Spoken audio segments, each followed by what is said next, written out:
Space, the final campaign setting.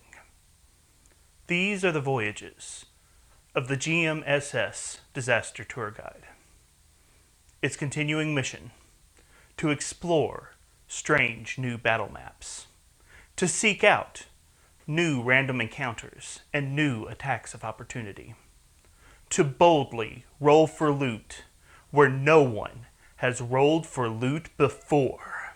Today, I'm going to be reviewing the Galaxy Exploration Manual for Starfinder on this episode of the Local Disaster Tour Guide.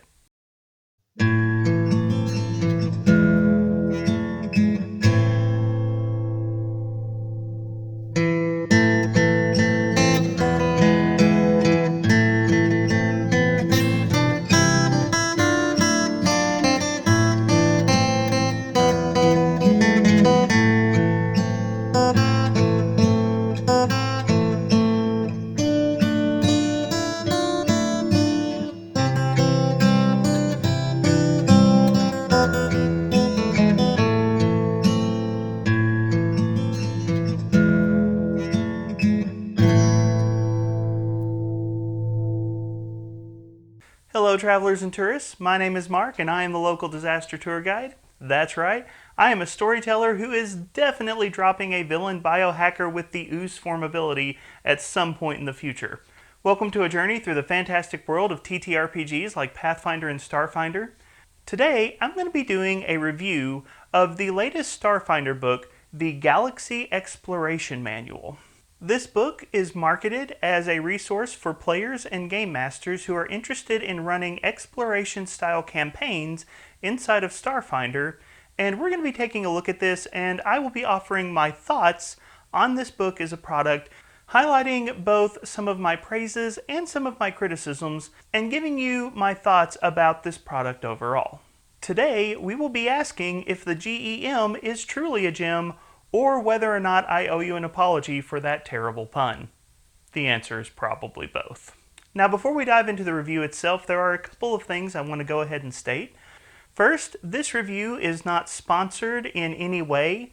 Paizo did not send me this book. Paizo did not request this review.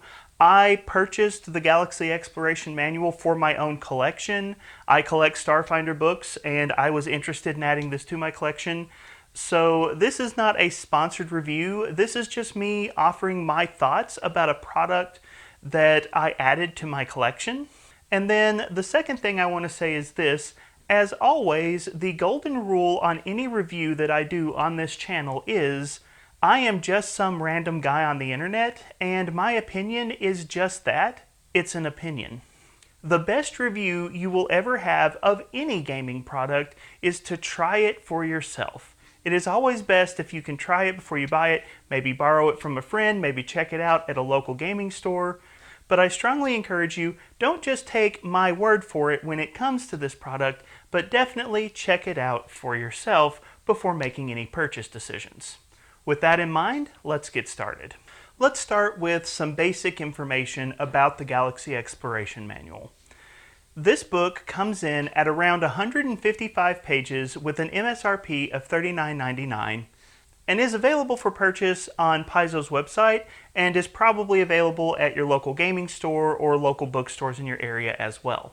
This book is marketed as a resource for players and game masters who are interested in exploration-style games in Starfinder, and it is broken into 3 specific chapters. Chapter 1 is titled Exploring the Galaxy, Chapter 2 is referred to as Infinite Worlds, and Chapter 3 is known as Sandbox Adventures. Now, this probably isn't super important to the review, but I have been trying to do a better job of highlighting this from time to time when I talk about games, and that is art. Paizo continues to offer some excellent art, and my wife and I both agree that the best art in this book is the new Ilskit companion found on page 67. That thing is adorable. But I also feel like I should bring up the fact that Paizo has added a new art category with this particular Starfinder product, which is art that has caused me to have sanity damage. And in this particular instance, it is found on page 71, where there is a Skittermander very clearly inspired by the old Rambo movies. And my brain is having a hard time coping with that concept. I just cannot imagine a Skittermander with a low gravelly voice saying something to the effect of, "When you're pushed, helping is as easy as breathing."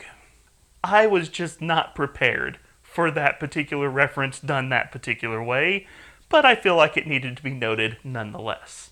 So those are just some basic facts about the Galaxy Exploration Manual. And now I would like to move to my overall thoughts on the Galaxy Exploration Manual. If you've seen my reviews before, you know that I like to begin at the end, give you my overall thoughts on the product, and then work my way through the product so that you can see how I came to those conclusions. So let's start with my overall grade for the Galaxy Exploration Manual.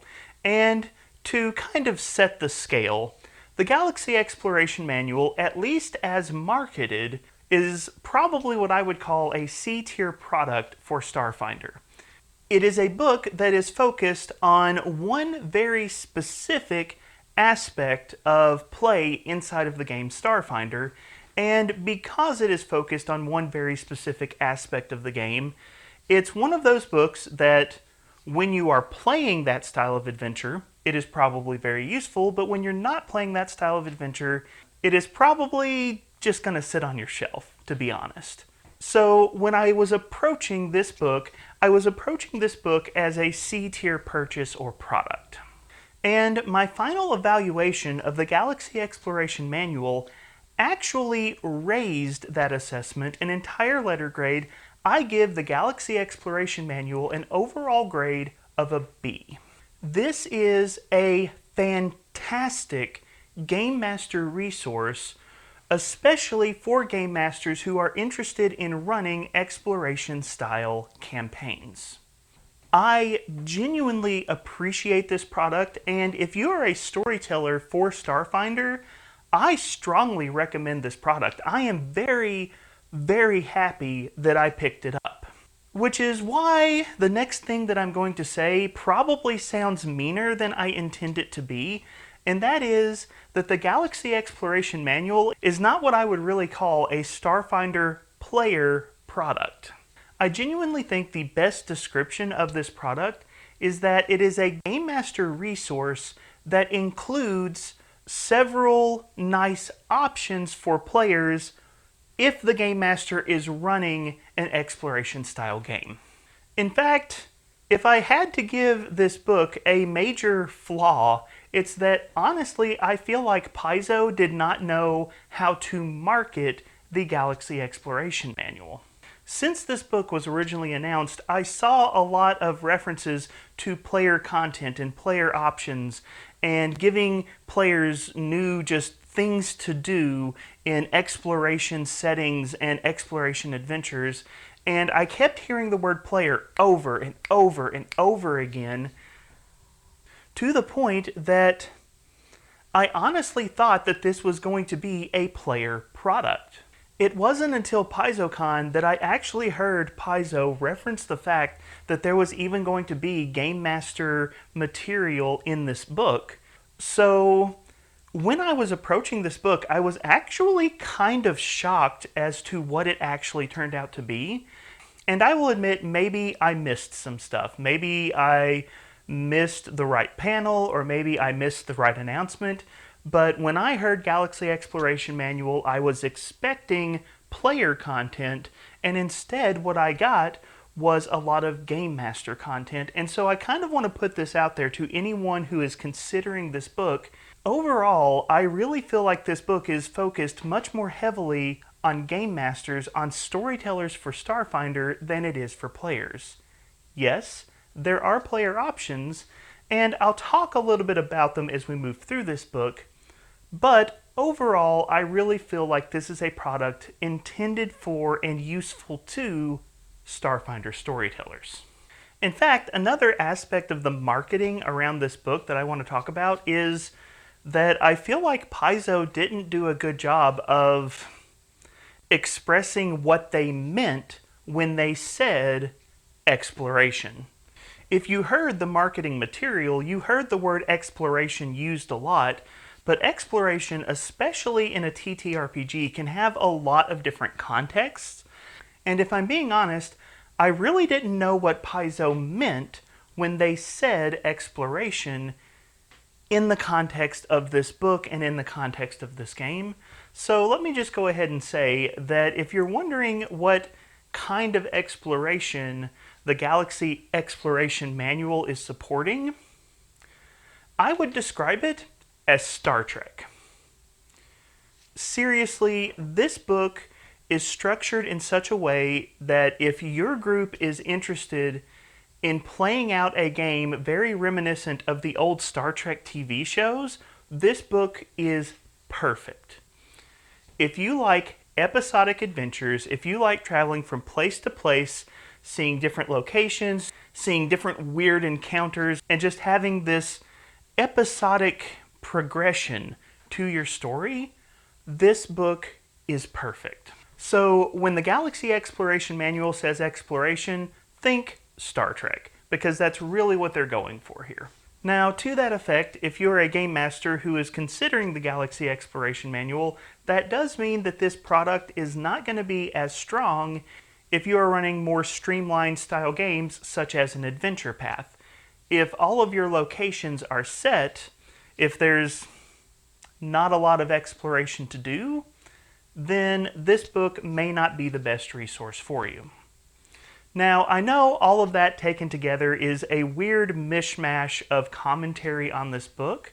Normally, I would have done weaknesses and strengths, but they're all kind of mixed together in the review of this product. So as we are progressing through this book, I think you will see where a lot of these comments come from. However, I do want to stress that I really like this book. I really appreciate that I was able to add it to my collection. And I do think that Paizo has offered a nice secret gem, if you will, to their collection. In fact, I'll just go ahead and say it this way. This book feels like it was about 10 to 15 pages away from perfect for me. And I'll explain why as we go along. So let's start going through this book and talk about the different chapters and what they have to offer.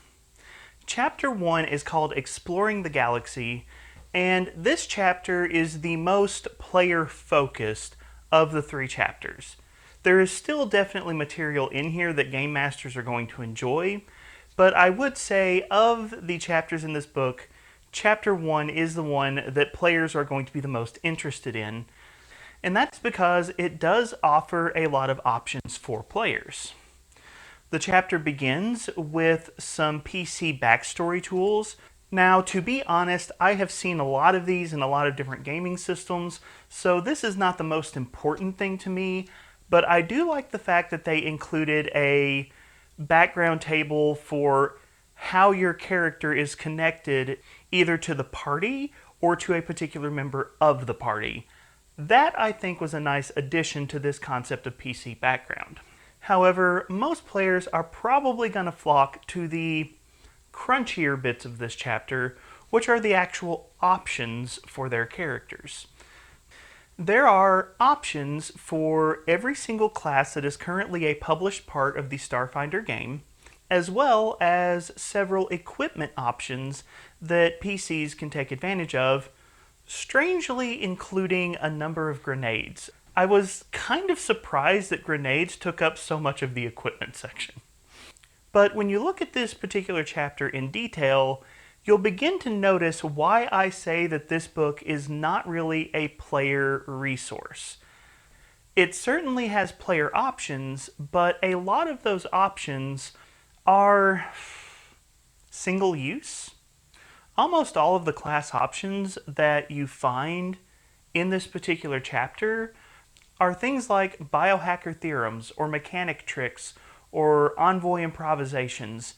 They are singular choices that are certainly engaging for your characters, but they don't represent a large portion of your actual character build.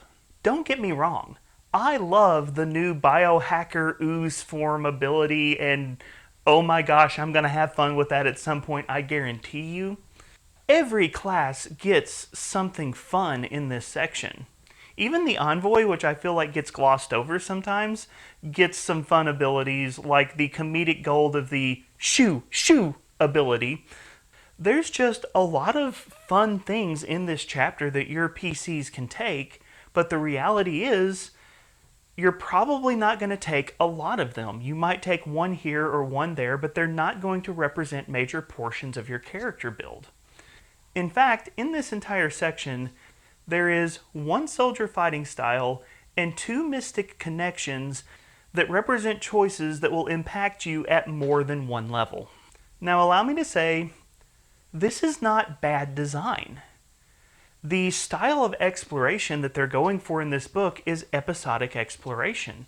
And the reality is, if you're doing episodic style adventures, you don't want to have to invest a large portion of your character into particular choices inside of the game.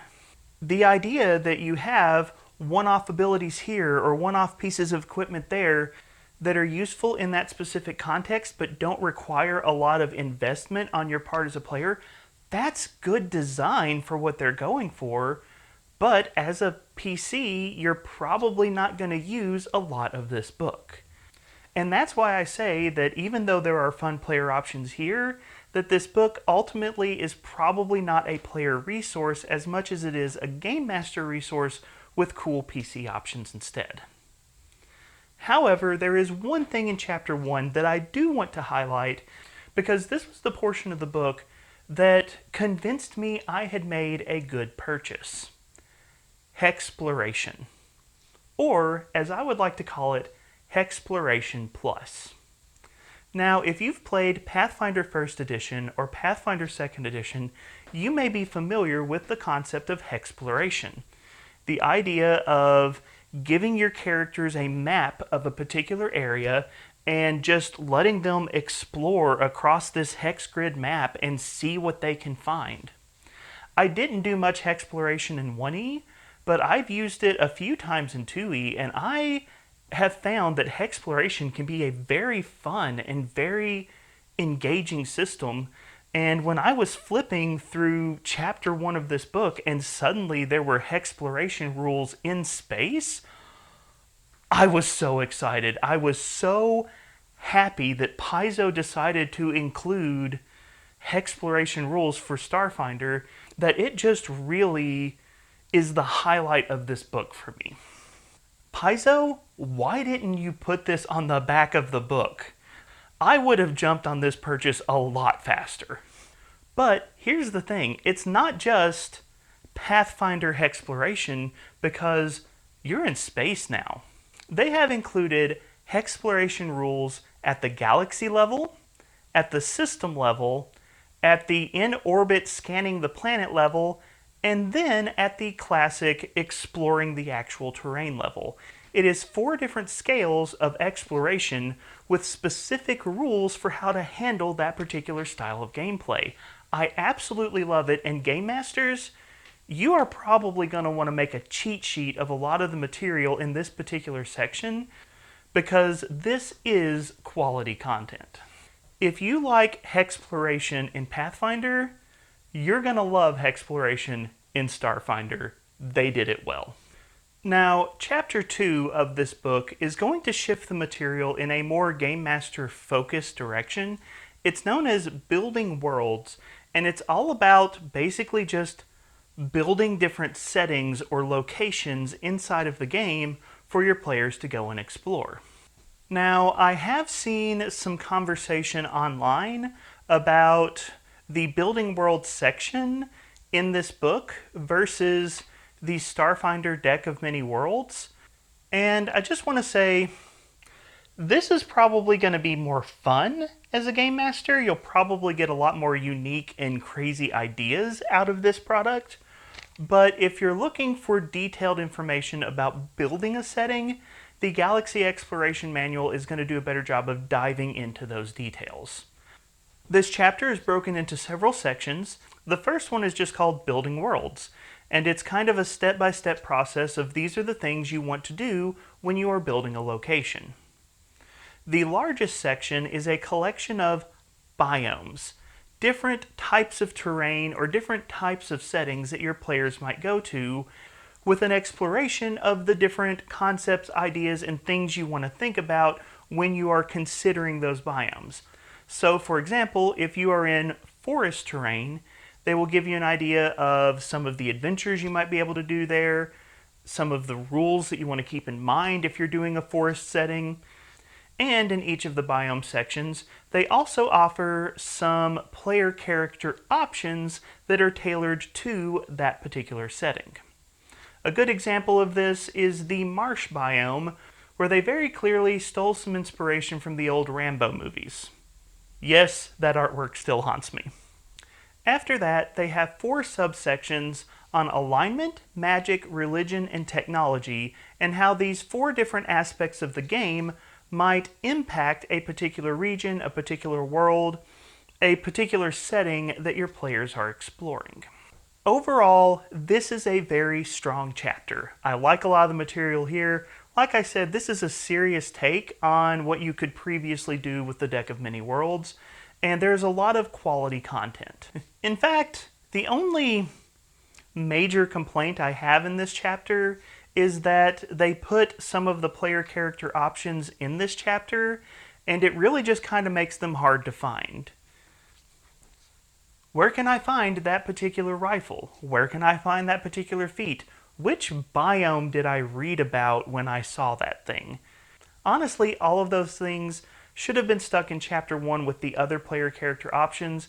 It would have just been easier to find. And yes, I realize that several of the options are thematically tied to certain environments, but it's not like you would lose that flavor of exploration by sticking those options in Chapter 1. I really wish that they hadn't done it that way. But other than that, the quality of the information in this chapter is excellent. In fact, one of my favorite things in this book is in each particular biome, they actually have a sidebar where they list all of the rules that you might want to consider if you're thinking about running an adventure in that biome. So, for example, if you are in a desert biome, here are the page references in the core rulebook for the weather information and the heat information that you might need to know. That is fantastic. The quick glance guide of here are all the things you might need to look up as a storyteller, hallelujah, thank you. My main standing complaint with Starfinder for a while has been that the Game Master resources are kind of threadbare, so to see them take the time and say, here are the resources that you want and exactly where to find them, beautiful, beautiful, thank you Paizo. Those sidebars are works of gold, and they really, really stand out in this book. But it does lead to me needing to nitpick just a little bit here. Paizo, I love this book, but please understand I nitpick because I care, and because I'm hopelessly pedantic, but if you're following this channel, you already knew that. The biome sections are well done, but they highlight the idea that Paizo could have done just a little bit more. To say, here are the rules references that you need to know is excellent. I love that, but it kind of highlights the idea that if I'm going to have a desert adventure, couldn't have Paizo expanded on the rules for a desert setting a little bit more, rather than just saying, here are the rules that are already in place? Yes, it's nice to know where those options are, but since you were already kind of diving into these particular settings and locations, I feel like you could have done just a little bit more, and it really would have increased the overall impact of this book a lot. Again, this is a tiny nitpick, but it is something I wanted to say. This is a section of the book where Paizo did a wonderful job, but you also kind of walk away feeling like they could have done just a little bit more, and it would have taken this from a good product to a great product. But overall, again, Chapter 2 is a fantastic Game Master resource, and I really love it. So Chapter 3 of this book is called Sandbox Adventures, and this chapter is explicitly aimed at the Game Master. There is no player content in this chapter at all. This is entirely for GMs. Which is actually a little bit of a strange thing for me to say, because I feel like most of the stuff that I'm actually going to use as a Game Master in Starfinder is found in Chapter 2 and the Hexploration part of Chapter 1. I feel like those are the sections that I'm actually going to use the most as a GM. Chapter 3 definitely has some useful stuff in it, but I feel like the more active tools for storytellers are found earlier in the book, mixed in with the player options. The first section, kind of like the chapter itself, is called Sandbox Adventures, and it discusses just different issues that might come up in running the episodic style of play that the Galaxy Exploration Manual is giving you the structure for. Many games have a very strong narrative structure that ties the entire game together, but sandbox-style adventures, or exploration-style adventures, as this book would term it, are often a little more loose, narratively speaking, and so this chapter dives a little bit into the things that you might want to think about as a storyteller when it comes to telling these sandbox-style stories. The next section in Chapter 3 is on subgenres, and it's basically on different subgenres of science fiction or science fantasy storytelling. And this one's a little bit of a weird inclusion because some of the different subgenres that they talk about, such as parallel worlds, fit really well into this idea of exploration, but some of the subgenres, like a military campaign, don't necessarily fit into the concept of exploration that they're going for with this book. Now, as a game master who's looking for more support in Starfinder, I'm glad these conversations are here, and they do give you a lot to think about. I've already brainstormed 2 new Starfinder campaign ideas just from reading this section of Chapter 3, so there's good content here, but some of it is a little bit weird in the context of exploration. However, by far the best part of Chapter 3, in my opinion, is the Game Master tools, also known as the tables. Do you need quick NPC quirks? Do you want to have something random go wrong with the player's starship? Are you trying to add a little bit of variety to the newest setting in your game? Chapter 3 contains numerous different tables that you can roll on or pick items out of so that you as a storyteller can add some depth and variety to your games. These are the kinds of tools that game masters have needed for a while with Starfinder, and I am so glad that Paizo has included them here. Now, if you're a game master with any experience in storytelling, you know that random tables are useful when they're useful, but if you don't need them, you kind of forget they're there, and so that's kind of true of this chapter. The variety is fantastic, but if you already know what you want to do, then these tables might not be the most helpful for you. Still, I am very glad that Paizo gave us these tables. It's nice to finally have some science fantasy themed options that I can use when I'm developing my Starfinder games. In particular, I'd like to go ahead and call attention to 2 of the different tables that Paizo has included. One of them is legendary starships. These are different starships that your players might hear about or might encounter during the course of play that can serve as entire adventure hooks. It's very flavorful and it's very appropriate to Starfinder. Good inclusion, Paizo. And then the big one that I am truly grateful for, treasure. They actually give us a table with sample treasures at different credit values inside of the game. Yes, we already know the different equipment costs inside of Starfinder, but what about treasure that you're not shooting at the next alien? What about the art? What about the electronics? What about the cool, flavorful stuff that you might find inside of the Starfinder setting? Well, they give you different sample treasures all the way from like 10 credit items all the way up to like 100,000 credit items that your characters can find, can collect, and can potentially use as bargaining chips inside of the game. Starfinder has needed some treasure tables for a while, and this is definitely an inclusion that I was happy to see. So when it comes to Chapter 3, the Game Master tools, or really more appropriately, Game Master tables, that's probably the material you're going to reference the most in this chapter as a storyteller. The other sections are more big picture conversations around Sandbox style storytelling, but all of it is good material, and all of it is something I'm glad Paizo has taken the time to give to us as storytellers in Starfinder. So those are my thoughts on the Galaxy Exploration Manual for Starfinder, but let me turn the conversation over to you. What are your thoughts on this product? Do you agree with my review? Do you think that there are weaknesses or strengths of this product that I have overlooked? Leave your thoughts in the comments down below. Also, if you enjoyed this video, like it, share it, subscribe to the channel. We've got more content coming up. Thank you so much for being here. Thank you so much for being a part of the conversation, and have a wonderful day.